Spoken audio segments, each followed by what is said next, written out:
आज का जो वीडियो है वो सूर्य ग्रहण के ऊपर आधारित है और आज हम जिस टॉपिक पे बात कर रहे हैं 14 दिसंबर को होने वाले इस सूर्य ग्रहण के ऊपर आज की विषय की चर्चा रहेगी। सूर्य ग्रहण और चंद्र ग्रहण। सूर्य ग्रहण जो सूर्य से बनता है और चंद्र ग्रहण जो चंद्र से बनता है।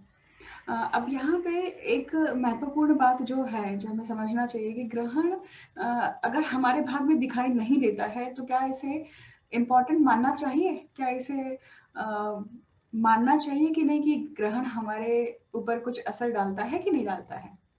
और ग्रहण अगर डालता है तो वो केवल जब दिखाई देता है तभी डालता है? तो देखिए यहाँ पे एक चीज़ स्पष्ट कर लेना चाहिए। अ, ज्योतिष शास्त्र में जो ऋषि मुनि हैं जिन्होंने ये शास्त्र लिखा है, उन्होंने बिल्कुल क्लियरली कहा है कि जब भी कभी ग्रहण होता है तो वो ग्रहण एक कॉस्मिक इवेंट है, एक आकाशीय घटना है जो संपूर्ण सृष्टि पर, संपूर्ण पृथ्वी पर इसका असर डालती है। इसका भाग या इसका दर्शन अगर हमें नहीं हो रहा है, इसका अर्थ ये नहीं कि ये घटना हमारे ऊपर असर नहीं डालती है। ये घटना निश्चित ही सभी प्राणियों पर, सभी जीव जंतुओं पर अपना असर डालती है। 14 दिसंबर को होने वाला सूर्य ग्रहण ये शाम को 7:03 पर हो रहा है और अगर आप उस वक्त की कुंडली लगाते हैं तो चंद्र जो है वो वृश्चिक राशि में विराजमान है। वृश्चिक राशि जो जल तत्व की है, काल पुरुष कुंडली में अष्टम स्थान पे पड़ती है। आठवां स्थान गूढ़ विद्याओं को दिखाता है, गूढ़ स्थान है, डार्क हाउस है, छुपी हुई चीजें हैं। और अष्टम स्थान में आठवीं राशि मतलब वृश्चिक राशि, वृश्चिक राशि में 3 नक्षत्र आते हैं। विशाखा का कुछ पाठ, विशाखा, अनुराधा और ज्येष्ठा। इस नक्षत्र की या इस ग्रहण की क्या खास बात है? खास बात यह है कि ये जो ग्रहण हो रहा है ये गंडांत नक्षत्रों में स्थित हो रहा है। गंडांत नक्षत्रों में ये स्थापित हो रहा है। इसका अर्थ है कि जब गंडांत नक्षत्र क्या होते हैं अगर इनको समझा जाए तो देखिए, जब भी कोई भी ग्रह किसी अग्नि तत्व की राशि से जल तत्व की राशि को पार करता है, मतलब अग्नि तत्व की राशि में, जैसे अब मेष राशि है और अब आप सभी जानते हैं कि मेष राशि से लेकर मीन राशि तक का जो क्रोनोलॉजिकल ऑर्डर है वो फिक्स्ड है। और फिक्स्ड होने के साथ साथ ऐसा नहीं है कि एक राशि अगर वृषभ के पहले अगर मेष आती है तो उसके बाद मिथुन आती है, तो उसकी ऑर्डर आप चेंज नहीं कर सकते, ये ऑर्डर फिक्स है। तो मेष से लेकर मीन तक इसमें अग्नि तत्व की राशियां जो है 1, 5, 9 है। अब मान लीजिए कि जल तत्व की जो राशियां हैं 4, 8, 12 है। अब 12वीं राशि को ले लेते हैं। 12वीं राशि जो है वो मीन राशि है और पहली राशि जो है वो मेष राशि है। ये अग्नि तत्व और जल तत्व की राशियां हैं। अब जब कोई भी ग्रह जल तत्व की राशि से मतलब मीन राशि से अगर मेष राशि में प्रवेश कर रहा है और उसकी एज लाइन को अगर टच करके वो आगे बढ़ रहा है तो वो जल तत्व से लेकर अग्नि तत्व में प्रवेश करता है। तो जब ऐसी घटना घटित होती है, जब वो एज पे होता है, एक पेरिफेरी को छोड़कर दूसरा करता है, उस समय गंडांत नक्षत्र होता है। मतलब मीन राशि का जो अंतिम नक्षत्र है वो है रेवती और मेष राशि का जो पहला नक्षत्र है वो अश्विनी है। सो रेवती और अश्विनी, इन दोनों नक्षत्रों से जब ग्रह ट्रैवल करता है तो वो गंडांत पीरियड का कहलाता है बेसिकली। इसलिए उसे गंडांत गोचर भी कहते हैं ग्रहों का। तो ऐसे कौन से हैं? रेवती और अश्विनी हैं। उसी प्रकार से आप देखेंगे कि 1, 5 और 9, तो पांचवी जो साइन है वो है लियो। तो मतलब मघा, मघा नक्षत्र जो है उसके साथ भी इसी प्रकार से होगा।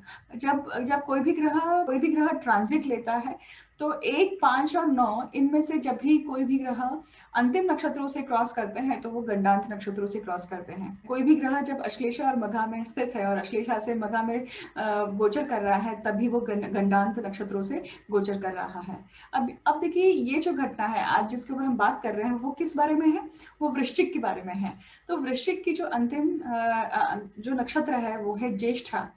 ज्येष्ठा नक्षत्र बुध का नक्षत्र है और ज्येष्ठा नक्षत्र से जब चंद्र गोचर करते हुए आगे बढ़ेंगे और मूल नक्षत्र में प्रवेश करेंगे, मूल नक्षत्र किसका है?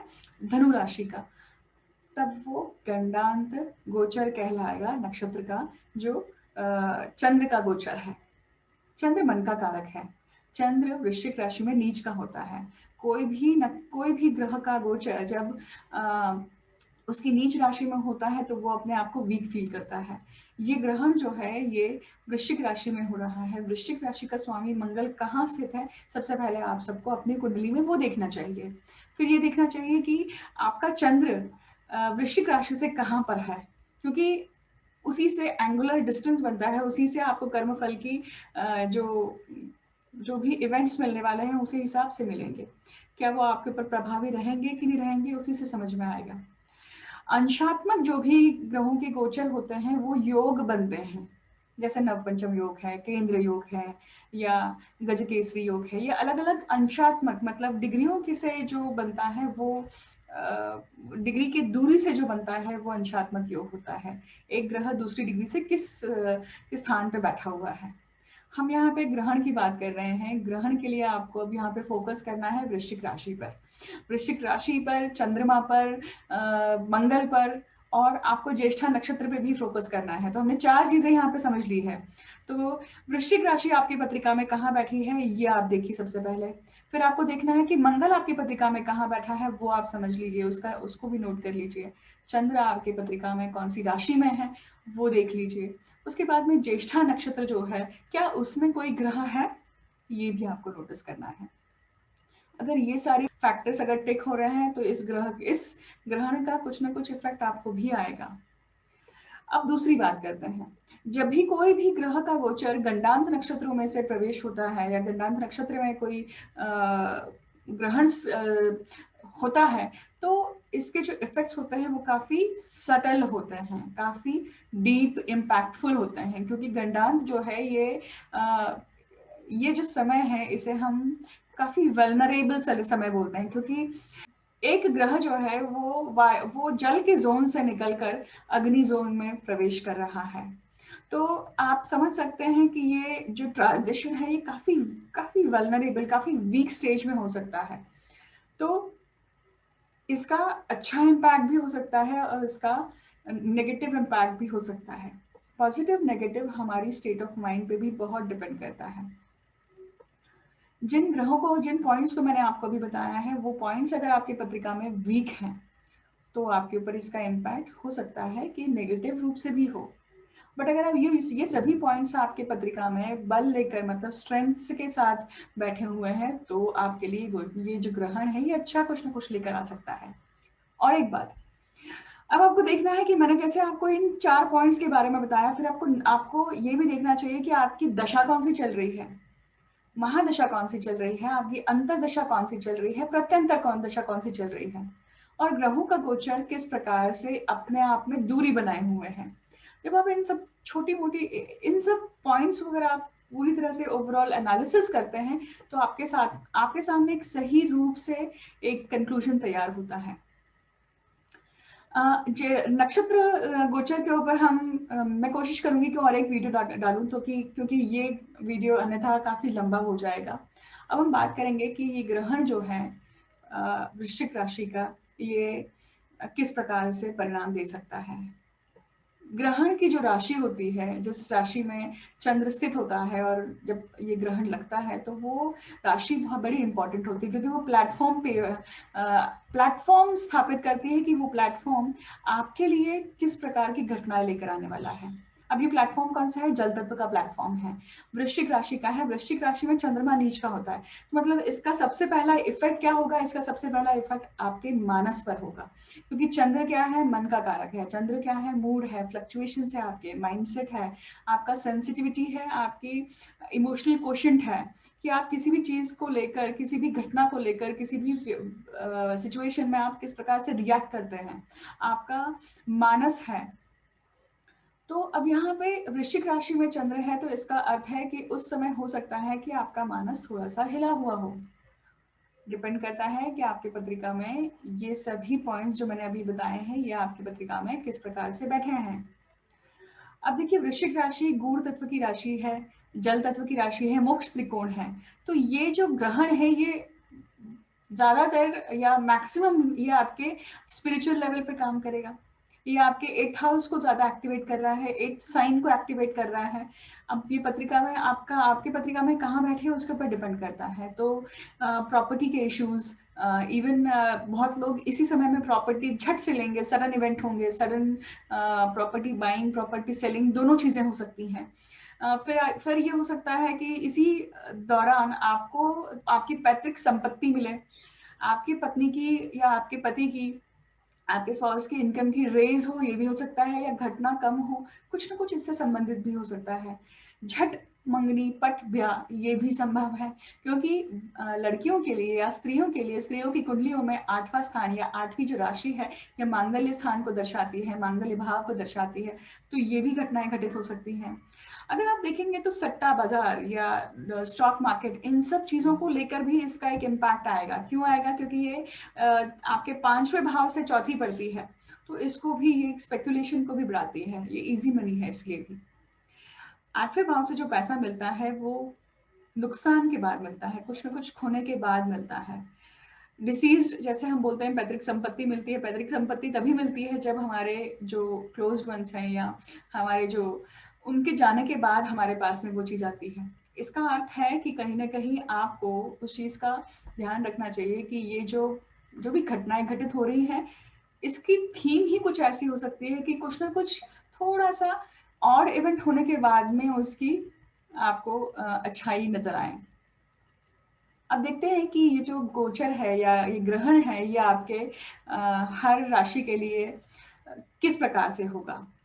अब यहाँ पे मैं एक और चीज़, महत्वपूर्ण बात आपको यहाँ पे बता दूँ कि ग्रहण चंद्र से है, ठीक है? इसलिए चंद्र राशि को यहाँ पे महत्ता है, लग्न राशि को महत्ता नहीं है।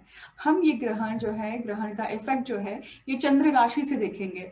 तो ये चंद्र राशि मतलब चंद्र आपकी पत्रिका में कहाँ पे स्थित है, उसके अनुसार आपको देखना है। यहाँ पे आप लग्न राशि को नहीं देखिएगा। आगे बढ़ते हैं। सबसे पहले बात करते हैं मेष राशि के लिए। मेष राशि के लिए देखिए आप, ये गोचर जो है या ये ग्रहण है, ये इनके 8वें भाव पे होता है, मतलब चंद्र राशि से 8वें भाव में।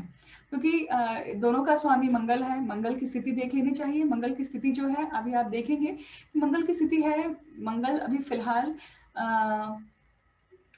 जल तत्व की राशि में ही विराजमान है, मतलब उसी ज़ोन में बैठा हुआ है, मतलब मोक्ष त्रिकोण में बैठा हुआ है, तो ये अच्छा है। तो ये ओवरऑल अगर हम देखें तो ओवरऑल इसका इम्पैक्ट अच्छा रहेगा सभी राशियों के लिए, क्योंकि खुद जिस राशि में ग्रहण हो रहा है उसका राशि स्वामी बहुत अच्छी स्थिति में है, वो गुरु की राशि में है, तो ये अच्छी घटना है एक्चुअली। यहाँ से आप देखेंगे कि चंद्र और मंगल का भी नवपंचम योग बन रहा है, जो कि बहुत अच्छी बात है।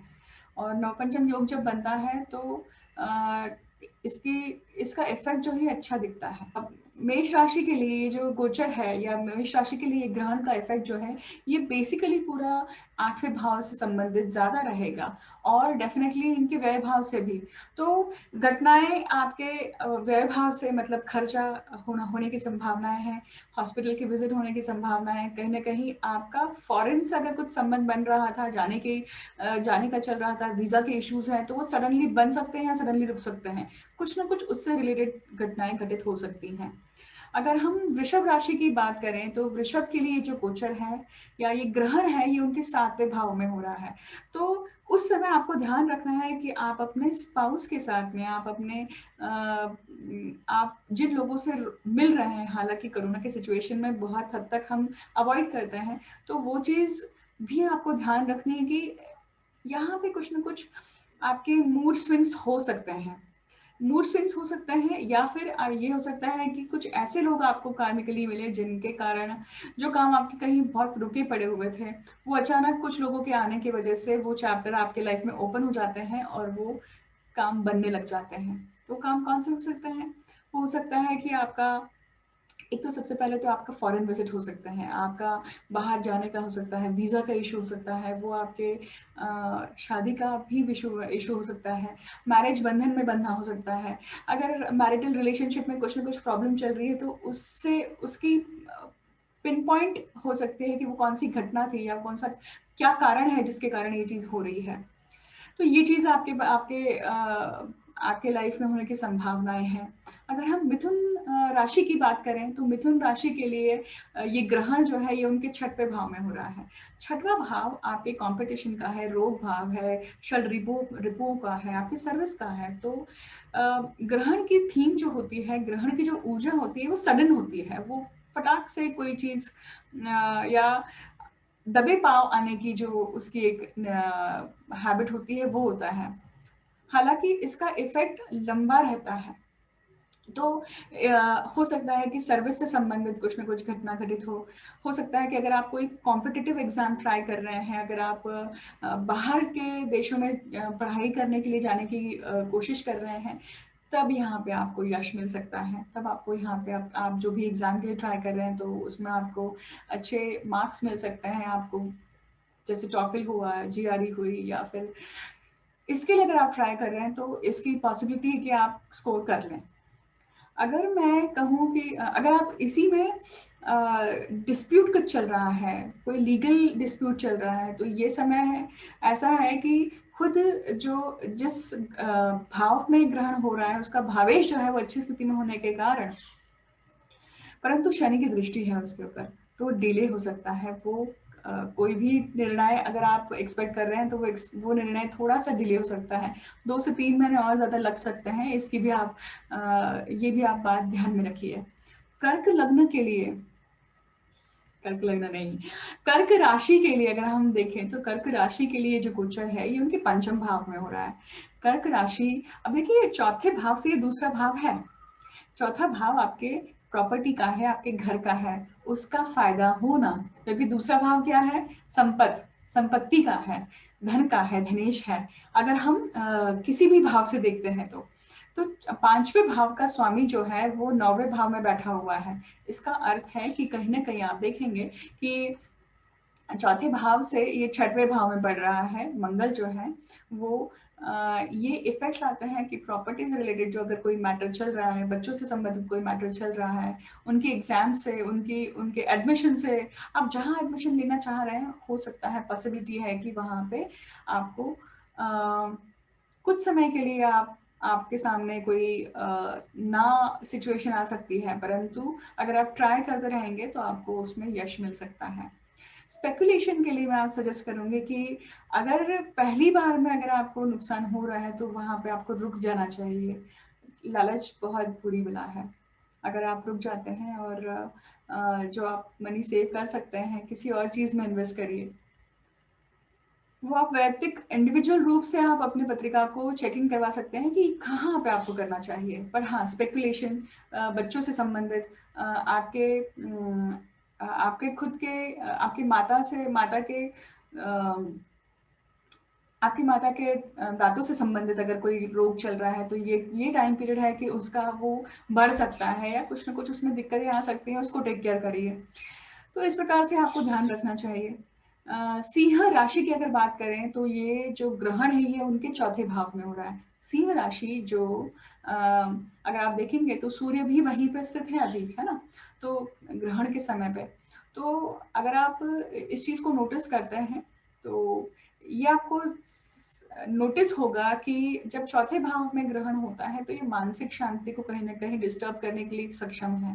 परंतु मंगल की स्थिति अच्छी होने के कारण, मंगल खुद अपने इस भाव से त्रिकोण हो रहा है, तो ये आपको स्पिरिचुअली अपलिफ्ट ज्यादा करेगा। आपका जो ध्यान है वो अध्यात्म की ओर ज्यादा अग्रसर करेगा और इसका फायदा आपको पूरी तरह से उठाना चाहिए। जब भी आप ग्रहण में कुछ न कुछ साधनाएं करते हैं या मंत्र जाप करते हैं, एक माला जो 108 मणि की होती है, अगर एक माला फेरते हैं आप, तो उसका इफेक्ट जो है वो 100 गुना होता है।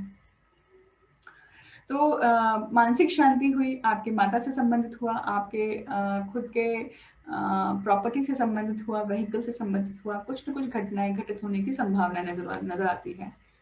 अगर हम कन्या के बारे में बात करें, कन्या राशि के लिए आप देखेंगे कि अभी ये जो काल है ये ग्रहण का काल जो है ये उनकी माता के लिए थोड़ा सा डिफिकल्ट चल रहा होगा।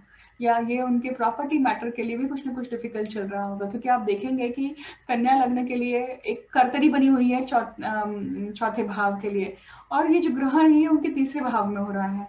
तो बेसिकली सिबलिंग के साथ मिलकर आप किसी न किसी मैटर को सॉल्व कर रहे होंगे, किसी न किसी चीज़ को के लिए आप झगड़ रहे होंगे, स्ट्रगल कर रहे होंगे। और तीसरे भाव में ये पूरा ग्रहण का ड्रामा होगा, ये पूरा ग्रहण का इफेक्ट है। इसका अर्थ क्या है? कहीं ना कहीं आपसे अपेक्षा है कि आप अपनी तरफ से पूरी कोशिश करिए किसी भी चीज़ को ठीक करने की, या किसी भी चीज़ को अपने तरफ से पूर्ण करने की, पर उसकी फल की अपेक्षा मत करिए, क्योंकि ग्रहण काल में जो आप करते हैं तो उसे नेकी कर दरिया में डाल, इस प्रकार से, इस माइंडसेट से आपको काम करना चाहिए। अ, अगर जो लोग जॉब के पर्पज से कुछ सोच रहे हैं या बिजनेस के पर्पज से सोच रहे हैं, तो ये बिजनेस के लिए कोई भी डिसीजन मेकिंग का टाइम नहीं है। ये जब वल्नरेबल स्टेज होती है तो कोई भी डिसीजन मेकिंग नहीं करना चाहिए, क्योंकि सप्तम भाव से तीसरा भाव जो है ये नवम भाव पड़ता है, मतलब भाग्य भाव पड़ता है सप्तम भाव का। तो शादी हुई या फिर आपका बिजनेस का मैटर हुआ, इन इससे लेकर इसको लेकर डिसीजन मेकिंग अभी थोड़ा सा डिले करनी चाहिए। वैसे भी डिले होगी क्योंकि शनि की भी दृष्टि है, परंतु इससे संबंधित कुछ ना कुछ घटनाएं घटित होने की संभावना दिखाई देती है। आगे बढ़ते हैं तुला राशि के लिए। आप देखेंगे कि तुला राशि के लिए ये जो ग्रहण ये उनके दूसरे भाव में हो रहा है। दूसरा भाव जो है ये आपके धन को दर्शाता है, ये आपके कुटुंब स्थान को दर्शाता है, ये आपके वाणी को दर्शाता है, आपके खान पान को दर्शाता है। तो ग्रहण मतलब किसी भी चीज के आड़े आना, तो कहीं ना कहीं प्रोटेक्शन लेयर भी बनती है। ये समय है कि आप अपने खाने पीने पे, ये समय है कि आप अपने वाणी पे, इन सभी चीजों पे बहुत अच्छे से ध्यान दें। अब देखिए ये दूसरे भाव में ये सारी घटना घटित हो रही है, तो इसका अर्थ है ये प्रॉपर्टी से 11वां भाव पड़ता है, मतलब चौथे भाव से ये 11वां भाव पड़ रहा है। तो बहुत संभावनाएं है कि तुला राशि के जो लोग हैं उनकी प्रॉपर्टी अभी बनी होगी या बनने वाली होगी। अ, इसकी संभावना दिखाई देती है। क्यों? क्योंकि हम मंगल की बात कर रहे हैं। मंगल जो वृश्चिक राशि का स्वामी है और वृश्चिक राशि में ग्रहण हो रहा है, तो वो थीम है कहीं ना कहीं। देखिए, तो इसकी संभावना दिखती है, या फिर आपका कुछ ना कुछ नया व्हीकल हुआ होगा, इसकी भी एक संभावना दिखाई देती है। कुटुंब में एडिशन होने की भी यहाँ पर संभावना दिखती है कि आपके घर में कोई व्यक्ति का आगमन होगा, या तो शादी ब्याह के रूप में या फिर कंसेप्शन के रूप में। इसकी भी पॉसिबिलिटी जरूर बनती है। मनी मैटर को अगर लेकर लेकर देखें तो यहाँ पे बुध भी वहीं पे है, देखिए सूर्य भी वहीं पे है, शुक्र भी वहीं पे है अभी फिलहाल की स्थिति में अगर आप देखते हैं तो बहुत सारे ग्रह एक साथ बैठे हुए हैं वहां पर दूसरे भाव में। तो ये भी आपको बहुत सारे इवेंट देने में सक्षम है। ये महीना काफी हैपनिंग रहेगा, बहुत इवेंटफुल रहेगा तुला राशि के लिए। अगर वृश्चिक राशि की बात करें तो उसी लग्न भाव में, मतलब चंद्र लग्न अगर हम लगाते हैं तो जिस राशि में चंद्र है वहीं पे ग्रहण हो रहा है। ये आपके संपूर्ण बॉडी पे इफेक्ट करने वाला है, ये आपके संपूर्ण पर्सनालिटी पर इफेक्ट करने वाला है। तो आपको बहुत ध्यान रखना है कि आप क्या खाते हैं, किन के संपर्क में रहते हैं, किन के एसोसिएशन में हैं आप, आपकी आपकी जो विचारधारा है वो किस प्रकार से यहाँ पे चेंज हो सकती है, क्योंकि ये ट्रांसफॉर्मिंग स्टेज होगा आपके लिए। हो सकता है कि आपका माता पिता से मिलना संभव हो इस समय पे, अगर आप जनरली दूर रहते हैं तो अपने माता पिता के संपर्क में आना, उनके सानिध्य में रहना, इसकी संभावना जरूर दिखाई देती है। ट्रैवलिंग दिखाई देती है। आप देखेंगे कि सूर्य, चंद्र, केतु, बुध और वीनस, ये 5 ग्रह एकत्रित होकर आपके चंद्र राशि में बैठे हुए हैं। तो ये आपको बहुत कुछ करने की क्षमता दे रहे हैं। कहीं ना कहीं थोड़ा ग्रह युद्ध भी है, क्योंकि आप बुध की अगर डिग्री देखते हैं तो ये राहु केतु से बिल्कुल फास्ट मैच करती है। चंद्र भी उस समय पे सेम सेम ही डिग्री पे है। तो बहुत जब आप कुछ डिसीजन नहीं ले पाते हैं तो डीप ब्रेथ लीजिए, शांत हो जाइए, सरेंडर कर दीजिए अपने आप को, और प्रकृति आपके लिए बेस्ट डिसीजन अपने आप लेगी और अपने आप आपको बुद्धि देगी कि आपके लिए जो बेहतर है वो आप अपने आप चूज कर सकें। अगर हम धनु राशि के लिए कहें तो धनु राशि के लिए ये जो ग्रहण है ये उनके व्यय भाव में हो रहा है। व्यय भाव देखिए आप चौथे भाव से 12वां है, सॉरी चौथे भाव से नवम है, मतलब भाग्य भाव है। छठवें भाव से सातवां पड़ता है। और व्यय भाव जो है वो खर्चे का है, हॉस्पिटलाइजेशन का है, फॉरेन ट्रैवल का है। तो इनसे संबंधित घटनाएं घटित होने की पूरी पूरी संभावनाएं बनती है। आप अपना हेल्थ का ख्याल रखिए। इसकी भी बहुत संभावना है कि कुछ न कुछ एलर्जी का होना, या फिर ठंड के कारण जो ठंडी में जो डिसीजेस होने की संभावना है, वो और ज़्यादा आप वल्नरेबल हो सकते हैं उस चीज़ के लिए। अगर हम मकर राशि की बात करें तो मकर राशि के लिए जो ग्रहण है ये उनके 11वें भाव में हो रहा है। मकर राशि में आप देखेंगे कि मंगल खुद उच्च के होते हैं, जो जिस जिस राशि में भी ग्रहण हो रहा है उसके स्वामी है वो। वृश्चिक के स्वामी हैं। वृश्चिक का स्वामी मंगल जो मकर लग्न में आकर या मकर राशि में आकर लग्न नहीं, मकर राशि में आकर उच्च का होता है, जहाँ पे शनि और गुरु अभी विराजित हैं। तो ये 11वें भाव में हो रहा है, तो फ्रेंड सर्कल से संबंधित, आपके स्पाउस एंड फैमिली से संबंधित। अगर एंशियंट टेक्स्ट में देखा जाए तो लाभ भाव नहीं कहा जाता है इसको, इसको इच्छा पूर्ति का भाव बोला जाता है। तो इच्छा पूर्ति से संबंधित कुछ न कुछ घटनाएं यहाँ पे इवेंट घटने की पॉसिबिलिटीज नजर आती है। हालांकि आप देखेंगे कि लाभ भाव में 11वें भाव में इतने सारे जो ग्रह हैं वो अपना कुछ न कुछ योगदान देने के लिए ही बैठे हुए हैं। तो काफी कुछ हैपनिंग होने की संभावनाएं है यहाँ पर, खर्चा भी होने की संभावनाएं हैं। आप बॉक्डअप हैं खूब बहुत सारी चीजों को लेकर, ये दिखाई देता है। अगर कुंभ राशि के लिए बात की जाए तो कुंभ राशि के लिए आप देखिए कि ये जो ग्रहण है ये हो रहा है उनके दशम भाव में। दशम भाव जो है करियर का है, आपके पिता की संपत्ति का है, और आपके चतुर्थ भाव से एग्जैक्टली सामने है। तो ये हो सकता है कि आप कोई घर चेंज कर रहे हो, आप रेंटेड मकान में जा रहे हो सकता है कि आप अगेन बाहर जाने की तैयारी कर रहे हो, उसके लिए आपकी कोई ना कोई तैयारी शुरू हो। दशम स्थान है तो करियर में चेंजेस भी दिखाई दे सकते हैं, करियर में कुछ ना कुछ मूवमेंट हो सकती है, जॉब में कुछ ना कुछ मूवमेंट हो सकती है। आपके कुछ ना कुछ दिक्कतें आने की भी संभावना नजर आती है, क्योंकि ये पंचम भाव और पंचमेश और षष्ठेश भी वहीं पे है, मतलब बुध भी वहीं पे है इसलिए। और ये राहु केतु के काफी करीब है बेसिकली, अगर आप अंशात्मक रूप से देखते हैं तो इसलिए और मंगल जो है ये दूसरे भाव में है, तो जॉब चेंज होकर जॉब में अच्छा पैकेज मिलने की भी संभावना अगर नजर आती है, मतलब पैसा बढ़ने की भी संभावना जरूर नजर आती है यहाँ पे। जो लोग जॉब रहित हैं बहुत समय से, उन लोगों के लिए एक बात मैं खास रूप से कहना चाहती हूँ कि आपको अपना तरीका किसी न किसी रूप से बदलना है जॉब को अप्लाई करने का। हो सकता है कि कुछ न कुछ लूपहोल छूट रहा है आपसे, उसी के कारण ये चीज नहीं हो रही है। तो आपको कुछ न कुछ अलग वे में अपने आप को प्रेजेंट करना है, या फिर कोई ना कोई सर्टिफिकेशन करना है, क्योंकि यहाँ पे पंचमेश जो है, जो बुध है, वो आपके लिए राहु केतु के बहुत करीब है। तो अगर आप कोई सर्टिफिकेशन करते हैं, अगर आप कुछ शॉर्ट कोर्स करते हैं जिससे आप मार्केट में और ज्यादा अपने आप को प्रस्थापित कर सकते हैं, तो वो चीज करिए। मीन राशि की बात करते हैं तो मीन राशि जो है उसी में आप देखेंगे कि जिस मंगल स्थित है, और मंगल जो है वो वृश्चिक के स्वामी है।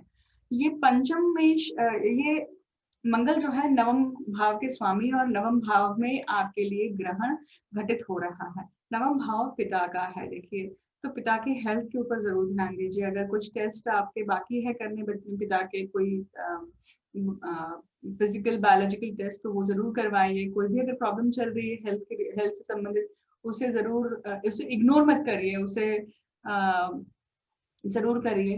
अगर हम दूसरा एक पॉइंट ऑफ व्यू देखें तो नवम भाव जो है वो लीगलिटी ऑफ मैरिज है। आप विवाह बंधन में लीगल रूप से जब बनते हैं उसका दिखाता है। तो अचानक से हो सकता है कि आप कहीं और सिटी में रहते हैं, बट आप आए अपने होम टाउन आ रहे हैं, या फिर आप किसी और देश में हैं अपने होम टाउन आते हैं, लड़की देखने के लिए आते हैं, और ये चीज मतलब आप अपना स्पाउस देखने के लिए आते हैं, और वहां पे आपकी अचानक से शादी तय हो जाती है, और कुछ ही समय में शादी के बंधन में भी बंध रहे हैं।